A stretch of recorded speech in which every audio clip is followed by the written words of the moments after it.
Hello, good morning. So for lecture 1.2, Humanities in Western Civilization. The word humanities is etymologically derived from the Latin word humanitas, meaning humanity. So ngayon pag-usapan natin, ano ba ang humanities in terms of Western civilization?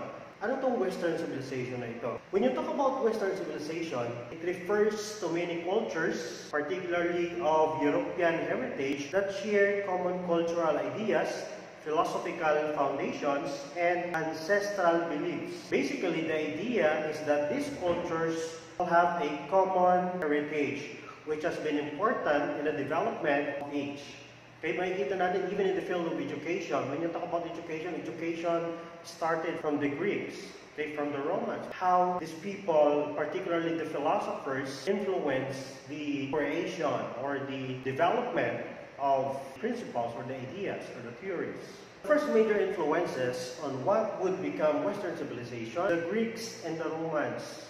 The Greeks built the first major urban centers in European history, dedicated their lives to philosophy, arts, and learning. Romans built upon this, codified into a system that was distributed across the continent. So yun ang pag-usapan natin mga kaibigan. Ano kaya yung humanities? Ano kaya yung arts in terms of Western civilization? Yung influence ng kanilang ideas, ng kanilang beliefs, ng kanilang culture. So let's start with the place of humanities in the history of Western civilization. Let's start with the ancient period, 800 BC. In this particular period, it is being marked by what we call cosmocentric view or perspective. So we do have significant icons such as Protagoras, who would claim that man is the measure of all things. Sinabi natin cosmocentric, it is originated from the term cosmos, which means universe. It is a Greek word, cosmos. So ang pinag-usapan lamang dito, lahat halos ng mga bagay-bagay may kaugnayan sa universe. Yung universe may kaugnayan sa tao. And this philosopher, Protagoras, would claim that man is the center of the universe. That is the ancient period. Kaya makikita natin, in ancient philosophy, yung philosophers, ang pinaka-focus nila, it's all about the universe. It's all about cosmology. It's about cosmocentric. Lagi nilang tinatanong, what is the world made of? What is the nature of the universe? What is the nature of man? So yun yung mga katanungan po nila. That is what we call cosmocentric perspective. Okay, the next period is what we call medieval, 300 AD. Medieval period is marked by what we call theocentric view or perspective. Theocentric, nagmula din po yan sa salitang Grego, word theos, which means God, meaning God as the center. That's why here, katulad ng binanggit ko doon sa unang video, ang sabi ko doon, sa medieval philosophy, it is being ruled by scholastic philosophers, such as St. Thomas Aquinas, St. Augustine, St. Bonaventure, St. Anselm. Ito yung mga philosophers that will talk about ontological existence of man, ontological existence of the universe, that the world cannot exist alone by itself, but because there is what we call divine maker, divine creator, the world came into being, to existence. So yun ang pinag-usapan nila sa medieval. That's why theocentric. Man is the center of creation. Titingnan natin ang theocentric. Meron din po siyang kaugnayan sa tinatawag natin theological foundation. When you look at the Bible in Genesis chapter 1, God created man from the dust. That has something to do with the theological foundation. It has something to do with the doctrine of the Catholic faith. Yung tao daw may kaugnayan sa Diyos. God can exist in himself, but man is always relying on the existence of God.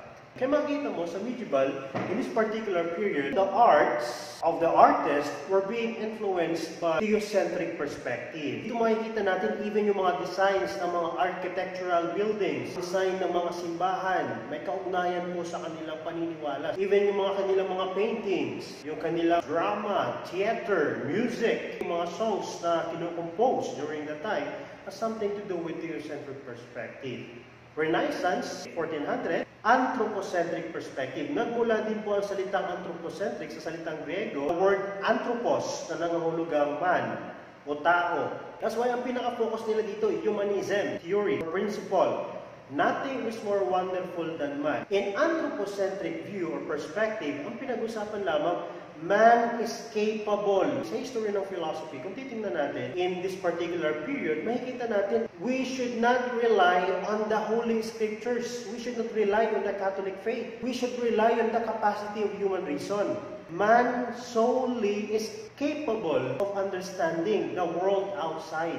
Man should rely on his own capabilities. Kasi nasa kanya yun, hindi na kailangan ng divine inspiration. That is according to anthropocentric perspective. Ibig sabihin yung tao, likas sa kanya ang pagiging magaling. Ang tao, mayroon siyang kakayahan at nandun na yung imprinted na yun sa kanyang rational soul.